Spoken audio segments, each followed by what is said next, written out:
Muito bem, irmãos. Hoje a aula é de Introdução ao Novo Testamento 1, aí o capítulo 5 do seu material impresso. São comentários, esse capítulo todo, são comentários do livro de Marcos, né, do Novo Testamento, tá? Não se comenta todos os textos, porque ele é sinótico, tá? Com Mateus e Lucas, como eu já expliquei nas outras aulas. Mateus, Marcos e Lucas são livros parecidos, é a mesma narrativa, né, e são bem parecidos, tá? Diferente um pouquinho do livro de João, que é a mesma história também, mas com outro enfoque, tá?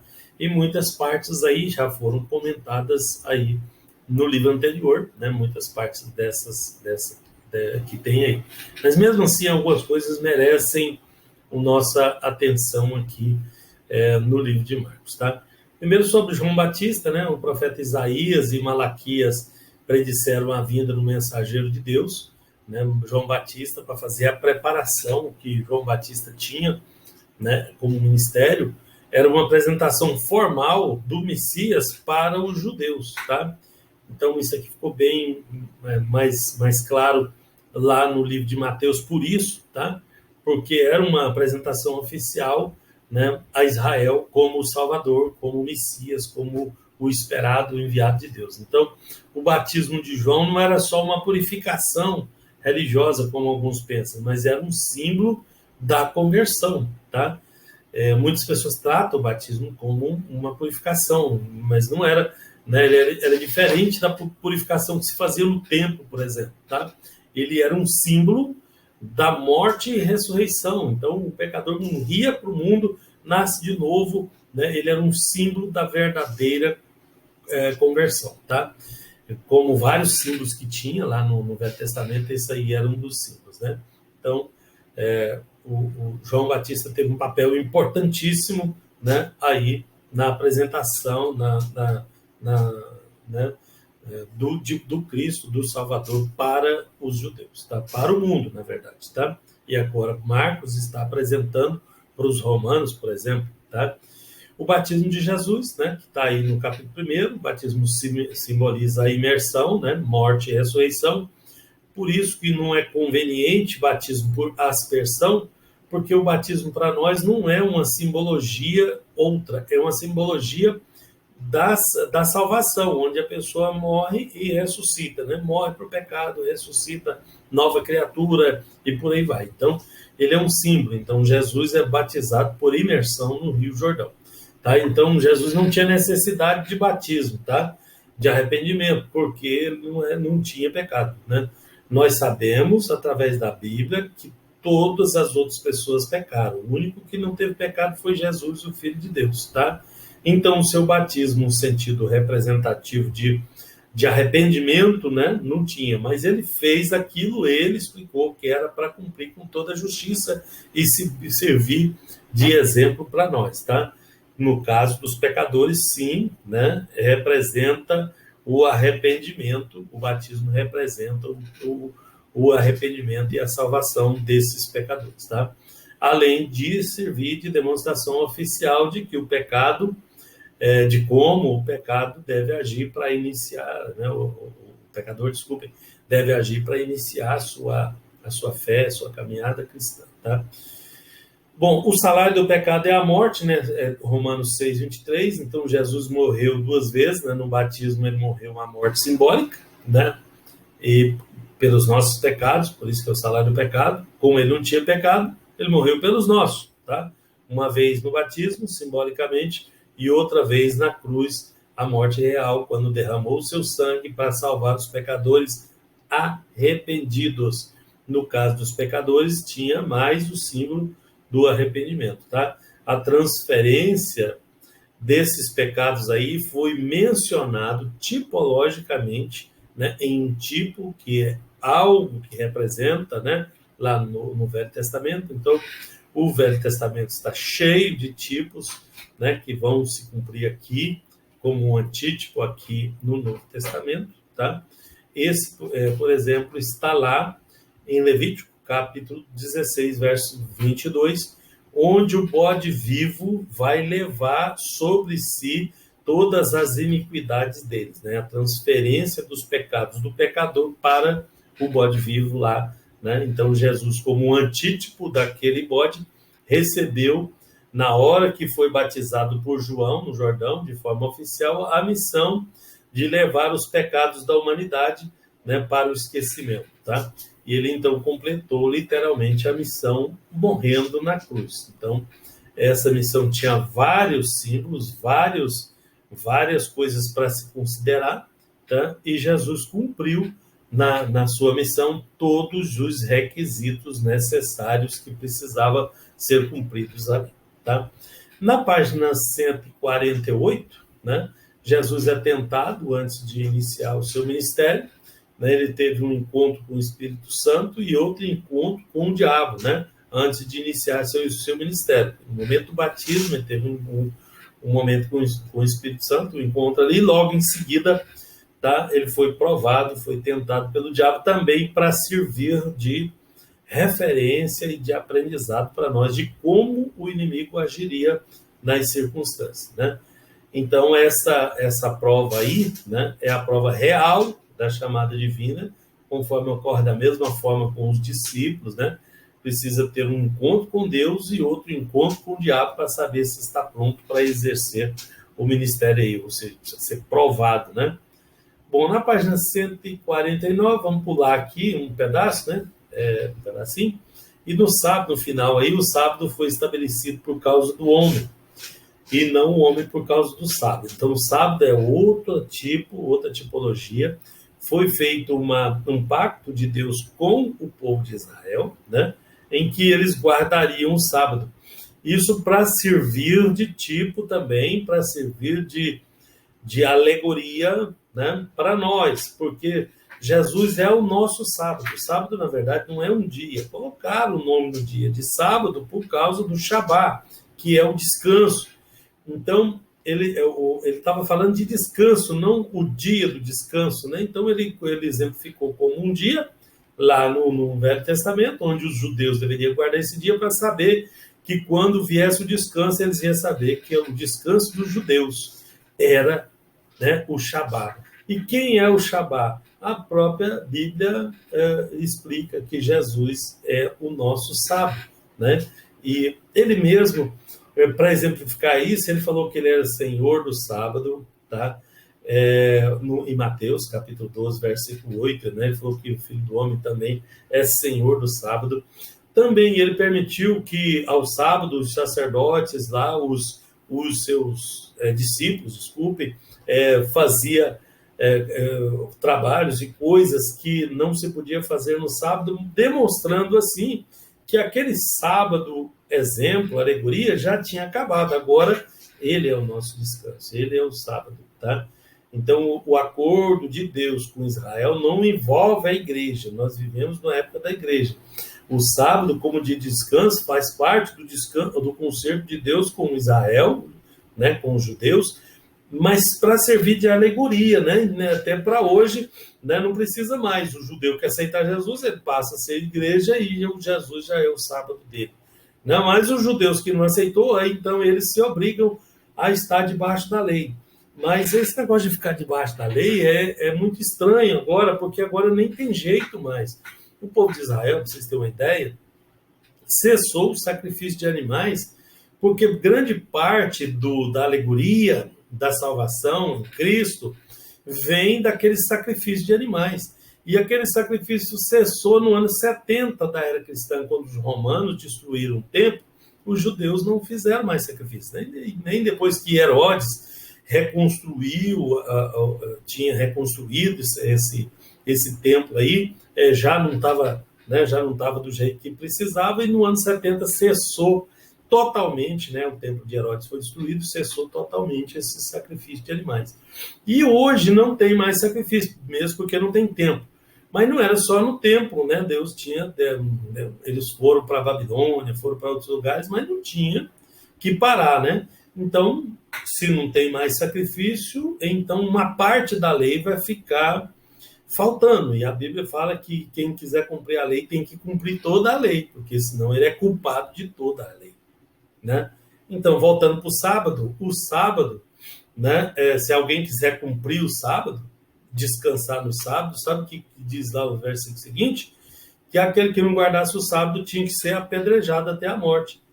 Então, como ninguém vai apedrejar ninguém até a morte aqui, não vai cumprir a lei, tá? Não vai cumprir nem o sábado, nem o descanso e nem a lei, porque não entendeu que era uma alegoria, né? Não precisa matar ninguém porque Jesus já morreu.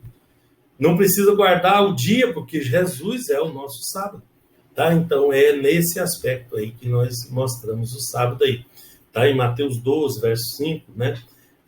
A lei fala que no sábado os sacerdotes do templo, né, profanavam o sábado e ficavam inculpáveis, né, porque eles eram mediadores. Então, Jesus é o mediador, é o único mediador. Aquele sacerdote era uma figura de Cristo. Não temos sacerdotes religiosos no Novo Testamento, porque todos são sacerdotes. É uma nação sacerdotal, onde Cristo é o sumo sacerdote. E os sacerdotes, eles violavam a lei e ficavam inculpáveis. Então, somos sacerdotes, então podemos violar essa lei lá, né, e ficar inculpável porque atendemos a uma lei maior. Sempre uma lei maior manda na menor, isso é em qualquer lugar do mundo, tá? Então, o que aconteceu com o sábado foi isso, né? Espero ter clareado aí para vocês, né, essa parte. Bom, sobre o livro de Marcos, né? Ainda tem umas coisinhas que eu queria mostrar para vocês aí na página 154, no final da página 154 do seu material impresso. O segredo do sucesso e do fracasso é o seguinte: as atitudes subjetivas revelam as fraquezas e defeitos humanos, tá? Luz própria. E as atitudes objetivas em relação à vontade de Deus faz brotar as virtudes do Senhor, que é luz, que é o sol da justiça. Logo, uma coisa, né, são as boas obras simplesmente humanas. E outra coisa, aquelas que são produzidas pela graça de Deus na vida do cristão. Então, tem boas obras de um jeito e boas obras de outras, né? Então, aquelas que são simplesmente humanas, né, depois o próprio Deus classifica elas lá como as pedras de um grupo especial, que é ouro, prata, pedra preciosa, e a outra do outro grupo, que é madeira, palha e feno, né, que se perde com o fogo, tá? Então, essas obras são separadas assim para a gente entender algumas coisas. Dentre elas, que as obras não trazem salvação. Ninguém é salvo pelas obras, para que ninguém se glorie. Inclusive, a salvação aparece antes da premiação das obras, porque primeiro vem o arrebatamento, então a pessoa já foi salva, foi no arrebatamento, né? Salvo pela fé. Chegou lá, nas bodas, vai ter o tribunal de Cristo, que é de galardão das obras. Então, esse galardão vai acontecer depois da pessoa já ser salva. Então, elas não se encaixam uma com a outra. E, por outro lado, ainda tem as obras boas, que recebem o prêmio galardão, e as obras que não servem para nada, que vão se queimar e se perder, tá? Então, uma coisa são obras simplesmente humanas, e outra coisa aquelas que são produzidas pela graça de Deus na vida do cristão, né? Quem fala de si mesmo busca a glória pessoal, na página 155. E quem busca a glória de Deus tem que refletir a luz do sol da justiça. Então, a gente tem que tomar muito cuidado, porque senão a gente vai fazer obra, trabalhar, e não vai valer nada, tá? Note que Jesus afirma que o que o segue não andará em trevas. Sim, né, quem o segue, né, lá no Evangelho de João, capítulo 8, verso 12. Ele não garante a qualidade das obras de quem não o segue pela fé, tá? Então, essas obras já não têm nenhum valor, tá? Muitos cristãos têm riquezas, talentos e dons, mas os usa apenas para o bem próprio, da sua família, do seu interesse, do seu egoísmo, tá? Essa é uma luz própria que nunca revela nada de Deus, tá? É passageira, é limitada, é fosca. Porém, aquele que tem riquezas, talentos e dons e usa, né, as suas obras, o seu esforço, o seu intelecto, tudo que tem dentro da vontade de Deus, sim, ele revela a luz de Cristo. Para o bem maior, para o bem no reino, para a edificação, porque os dons não têm dom de particular aplicação. Todos eles são para a glória de Deus. Tem que ser para a glória e para glorificar a Deus, tá? Bom, tem um destaque aí de 3 verdades do versículo 16. Assim brilhe a vossa luz perante os homens, para que vejam as vossas boas obras e glorifique o vosso Pai que está no céu, tá? Esse é o objetivo da luz de Cristo e de seus discípulos, tá?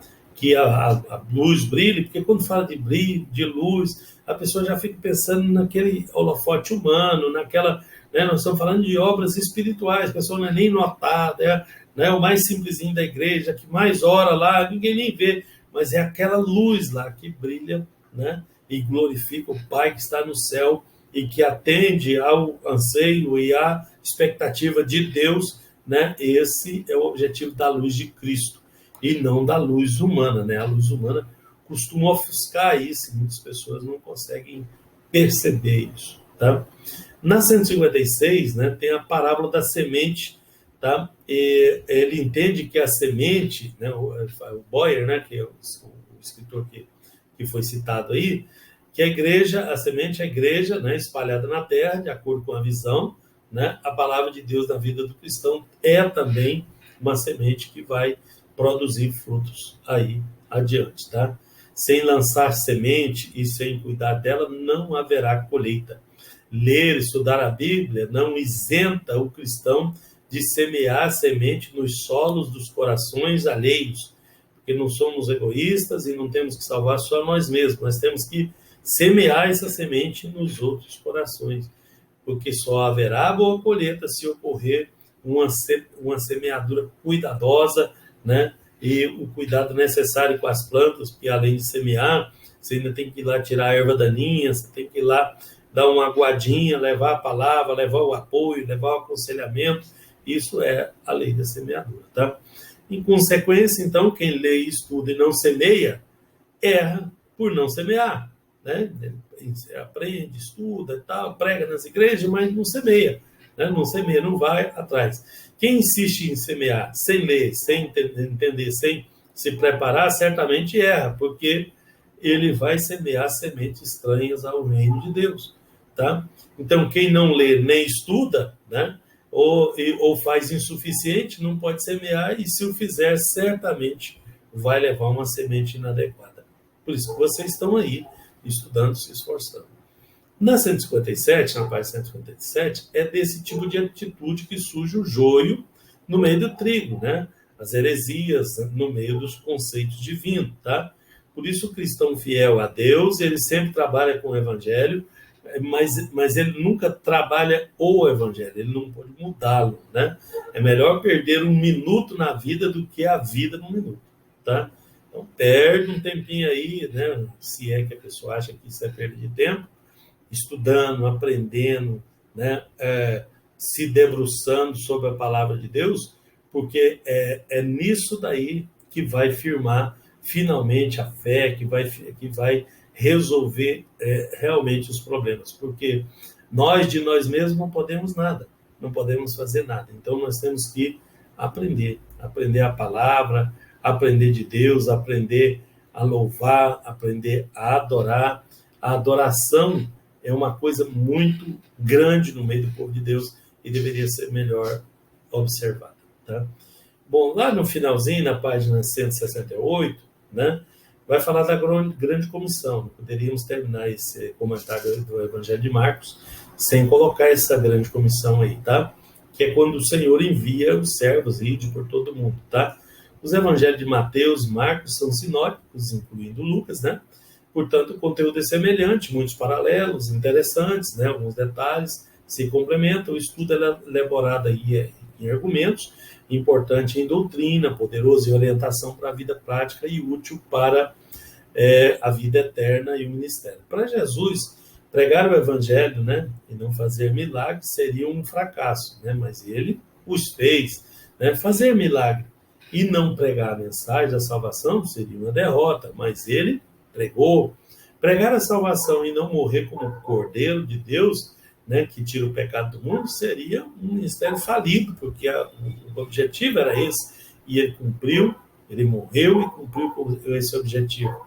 E morrer e não ressuscitar seria um absurdo, porque sem ressurreição não tem salvação, né? Então, ele ressuscitou. E ressuscitar e não voltar para o céu seria a pior das vergonhas. Mas ele voltou e voltou vitoriosamente. Então é esse Jesus que nós pregamos, né? É esse que nós mencionamos, tá? Bom, como a grande comissão tem no Evangelho de Marcos, no Evangelho de Mateus, no Evangelho de Lucas e em João, eu vou pular essa parte e vou deixar para comentar ele no Evangelho de Lucas, ok?